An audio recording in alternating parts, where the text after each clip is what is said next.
इब्तिदा है रब्बे करीम के बाबरकत नाम से जो दिलों के भेद खूब जानता है। सामीन कराम, आपका मेज़बान मलिक साजिद आपकी खिदमत में हाजिर है। नाज़रीन, सहाफ़ियों को हर दौर में दबाने की, दीवार से लगाने की और उनको सिर्फ अपने मकसद में इस्तेमाल करने की हर पूरी कोशिश की जाती रही है। हमारे बेशतर सहाफ़ी हक और सच की आवाज़ बुलंद करते हुए अपनी जानों के नजराने भी दे चुके हैं, कैद भी काटी और बहुत सारे ऐसे इश्यूज, ऐसे मामलात आप लोगों की नज़र हो चुके हैं। गुज़श्ता चंद दिनों से एक बड़ा शोर और एक बहुत तूफान बरपा हुआ है पीका एक्ट 2025 ऑर्डिनेंस की मंजूरी पे, जिसके ऊपर बगैर काबीना की मंजूरी, बगैर सेनेट के मंजूरी और सदर मुमलिकत आसिफ अली जरदारी साहब ने भी उसके ऊपर दस्तखत कर दिए, बगैर किसी के साथ मुशावरत किए, बगैर किसी से कोई मशवरा, कोई निज़ाम ही नहीं है इस तरह का कि आपने किसी से पूछना है, आपने साफ़ी कम्युनिटी के जो हमारी बहुत बड़ी बड़ी तंजीमें हैं उनसे पूछना है। नहीं, अपनी मर्जी से कानून बनाया, बना के लागू कर दिया, चाहे उसमें कुछ भी हो जाए, ऐसा कोई वो नहीं है कि आपने किसी से मशवरा करना है। आज हमारे साथ स्टूडियो में मौजूद हैं चौधरी अब्दुल रऊफ साहब, जो आज नुमाइंदगी करेंगे हमारे सहाफ़ी भाइयों की, हमारी कम्युनिटी की। और दूसरे हमारे जो मेहमान हैं, हमारे कानून को समझने वाले, कानून के ऊपर बात करने वाले, और माशाल्लाह हमारे साथ हर डिबेट में हमारे साथ होते हैं मलिक नासिर मुश्ताक मंगाना साहब। बहुत शुक्रिया आप दोनों दोस्तों का, दोनों मेहमानों का कि आपने हमें टाइम दिया। चौधरी अब्दुल रऊफ साहब, आपसे स्टार्ट करते हैं। पीका एक्ट से सहाफ़ियों को कौन कौन से खदशात हैं, क्या क्या चीज़ें आप देख रहे हैं? बहुत शुक्रिया मलिक साहब, आपकी यादावरी का आपने इनवाइट किया। जैसा कि आप बेहतर समझ सकते हैं, एक ही कानून होता है, अदालत में उस पर दो वकील आपस में बहस कर रहे होते हैं, उस पर लड़ाई हो रही होती है और दोनों ही उस एक्ट को, उस कानून को अपने हक में इस्तेमाल कर रहे होते हैं। बिल्कुल। तो बेसिकली पीका एक्ट भी कुछ इस किस्म का एक मुतनाज़ एक्ट है। मैं नहीं कहूँगा कि ये 100% जो है ना एक मेरिटफुल एक्ट है, ये एक मुतनाज़ एक्ट है जिसमें गवर्नमेंट के इदारे इसको अपने हक में इस्तेमाल करने की पूरी कोशिश कर रहे हैं और जब तक ये एक्ट है कोशिश करते रहेंगे।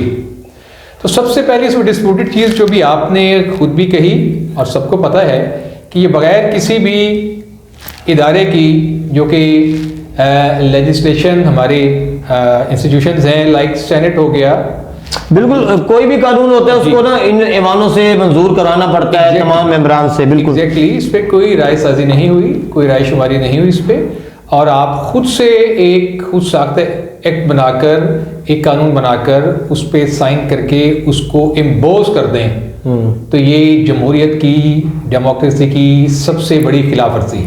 अच्छा, यहाँ जो सब एक और चीज़ भी तो नज़र आ रही है, पिछले दिनों आपको भी मालूम है पाकिस्तान तहरीक इंसाफ की तरफ से, वैसे पाकिस्तान तहरीक इंसाफ की जो भी बात करता है तो उसके बाद काफ़ी सारे मामलात, बहुत काफ़ी सारे इश्यूज़ खड़े हो जाते हैं। जो मलिक रियाज वाला और जो 90 मिलियन पाउंड वाला जो मामला था, उसमें भी कुछ ऐसी चीज़ें थी कि बंद लिफाफे में और ये सारी चीज़ें बगैर मंजूरी के और ये सारा कुछ हुआ। आज वही चीज़ें मौजूदा हुकूमत कर रही है और तकरीबन साबका काफ़ी हुकूमतें, तमाम हुकूमतें इस कानून को लाती हैं और उसके बाद अगली हुकूमत उसको ख़त्म कर देती है। मतलब कोई समझ नहीं आ रही कि करना क्या चाह रहे हैं। जी बिल्कुल, ये चीज़ें रिपीट हो रही होती हैं। हर गवर्नमेंट इस किस्म की कानून साजियाँ करके अपने जो कंपटीशन में जो उनके अपोजिशन के लोग होते हैं उनको दबाने के लिए इस किस्म की चीज़ें हमेशा से लाई जा रही हैं और हमेशा लाई जाएंगी। ये एक ना रुकने वाला सिलसिला है। नासिर मुश्ताक मंगाना साहब, आप क्योंकि कानून को बखूबी जानते हैं, पीका एक्ट 2025 असल है क्या, इससे सहाफ़ियों को फ़ायदा है, नुकसान है, असल मामला क्या है? क्योंकि देखें इस वक्त एहतजाजों का आपके सामने सिलसिला जारी है। हमारी जितनी भी बड़ी बड़ी तंजीमें हैं, हमारे बड़े बड़े सहाफ़ी इसके ऊपर एहतजाज कर रहे हैं। लाहौर प्रेस क्लब ने इस चीज़ का ऐलान किया कि हमने हर प्रेस कॉन्फ्रेंस में ब्लैक पट्टियाँ पहनकर हम जाएंगे और इसको हम एहतजाजन जो है ना हम इसका बाइकाट करेंगे। आप थोड़ी सी इसकी निशानदेही कर दें कि कानून असल है क्या? जी शुक्रिया मलिक साहब। सबसे पहले तो मैं आपका शुक्रगुजार हूँ कि आपने मुझे जो है अपने प्रोग्राम में मदऊ किया, और मेरे ख्याल में ये एक्सरसाइजेज होती रहनी चाहिए। और यहाँ पर एक सीनियर सहाफ़ी चौधरी अब्दुल रऊफ़ साहब भी हैं जिनके मैं रिव्यू सुन रहा था।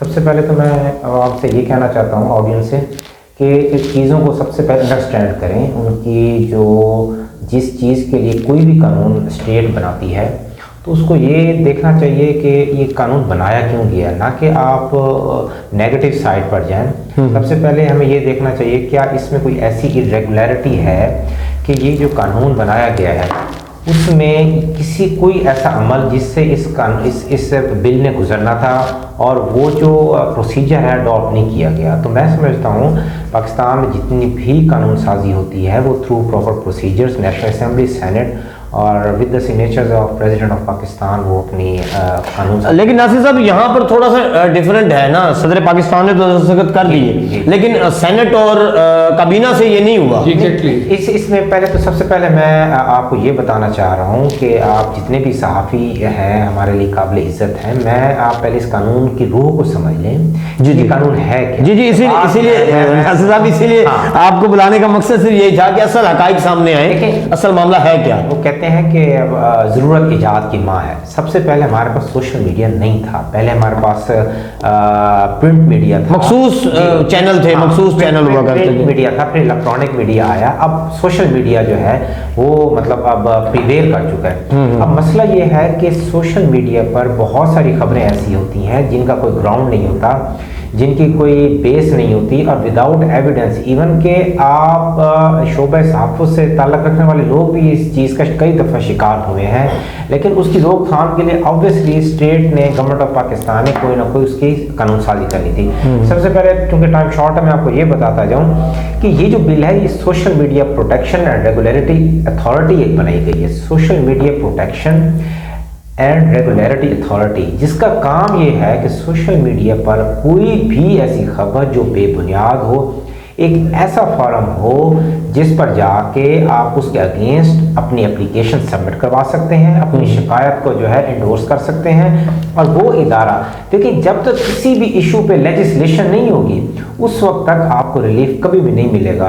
तो ये एक हॉट इशू है जिस पर मैं समझता हूँ कि गवर्नमेंट ऑफ पाकिस्तान ने एक अच्छा कदम उठाया है। अब मैं आपको इसमें ना एक और चीज़ बताता जाऊँ कि ये जो रेगुलेटरी अथॉरिटी है, social media protection regulatory authority, इसमें एक सेक्शन है 2D, ठीक है, 2D, जो कि ये बता रही है कि ये जो अथॉरिटी है इसकी कंपोजिशन क्या है, ये अथॉरिटी काम कैसे करेगी।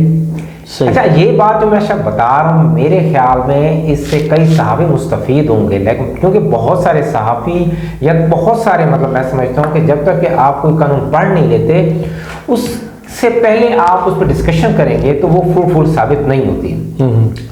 तो ये जो कंपोजिशन ऑफ अथॉरिटी है ये इसमें एक चेयरपर्सन होगा, 8 अदर मेंबर्स होंगे, जिसमें ये देखें secretary ministry of interior member है, chairman PEMRA, chairman Pakistan telecommunication authority PTA। अच्छा, इसके अलावा इन्होंने एक और बड़ी इंटरेस्टिंग बात की हुई है कि इस कमेटी में मेंबर्स भी होंगे। और मेंबर्स कौन होंगे? जो क्लॉज ए कह रहा है, जो क्लॉज ए ये कह रहा है कि एक ऐसा जर्नलिस्ट जिसका 10 साल से कम तजर्बा ना वो भी इसका मेंबर होगा। इट्स मीन कि वो आप में से एक बंदा जाके वहां बैठेगा। अब मुझे ये भी नहीं नासिर साहब, ये भी तो हो सकता है ना जिस बंदे को वो ले वो बंदा, मतलब आपको पता है हमारी इस कम्युनिटी में बहुत सारी चीजें होती हैं। अगर आप अगर उस साइड पर जाएंगे, पहले हम लॉ देख रहे हैं कि लॉ क्या कह रहा है। बहरहाल देखें, आप जब ये जो स्टेट चल रही है वो कानून के मुताबिक चलती है। अच्छा, उसके बाद एक उसमें सॉफ्टवेयर इंजीनियर है जो वो भी मेंबर है। अच्छा, अब तीसरे नंबर पे आ जाए, एक वकील है जिसका काम ये है कि ये तैनात ये कंफर्म करना जो एप्लीकेशन चेयरमैन के पास सही है, क्या वो सही है या गलत है। इसके बाद फिर एक social media professional with 10 year experience, what does this mean? इसका मतलब ये है कि फिर आप ही की कम्युनिटी का एक मेंबर आ रहा है। देखिए वो मेंबर बहरहाल अपने जो पैरामीटर्स को फुलफिल करेगा और वहां पर आएगा।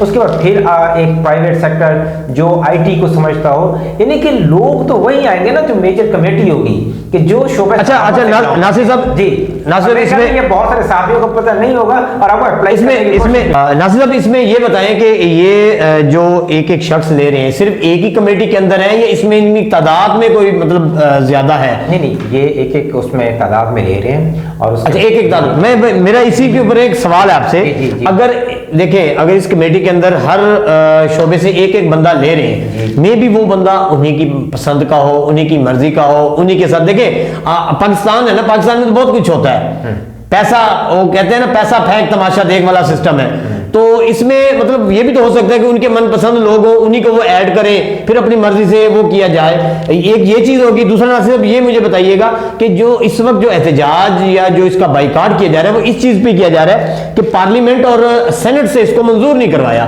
सदर ने तो कर दिया, ठीक हो गया। देखिए मेरी बात सुने, मैं तमाम सहाफ़ी बरादरी को मतलब काबिल इज्जत समझता हूँ, बट मैं सिर्फ एक एज पर लॉ ये बात कहता हूँ कि प्रेसिडेंट ऑफ पाकिस्तान उसकी अथॉरिटीज़ में है कि वो कोई भी कानून कोई भी बिल पास कर सकता है, वो supreme authority of the country है, ठीक है। उसमें आप ये मत कहें कि कोई कानूनी चाराजोई पूरी नहीं की गई। अब मैं आपको एक प्रोसीजर बताता हूँ। सेनेट एक नेशनल असेंबली से एक बिल जाता है सेनेट में, सेनेट उसको अप्रूव नहीं करती, फिर वो दोबारा आ जाता है पार्लियामेंट में, पार्लियामेंट उसको फिर डायरेक्ट प्रेसिडेंट ऑफ पाकिस्तान पे भेजती है। देखिए ये चीजें चलती रहती हैं। मतलब है कि अगर आपका कहने का मतलब अगर सेनेट पास नहीं करती तो पार्लियामेंट अगर सदर के पास वो भेजती समरी एज पर प्रोसीजर, ठीक है, एज पर लॉ, तो वो मतलब इख्तियारात हैं। मतलब ये देखें ना ये चीजें क्लियर हो रही है ना कि सदर के पास ये अथॉरिटी है कि अगर दोनों काबीना पार्लियामेंट और सेनेट पास नहीं करती तो उसके ऊपर ये हो सकती है।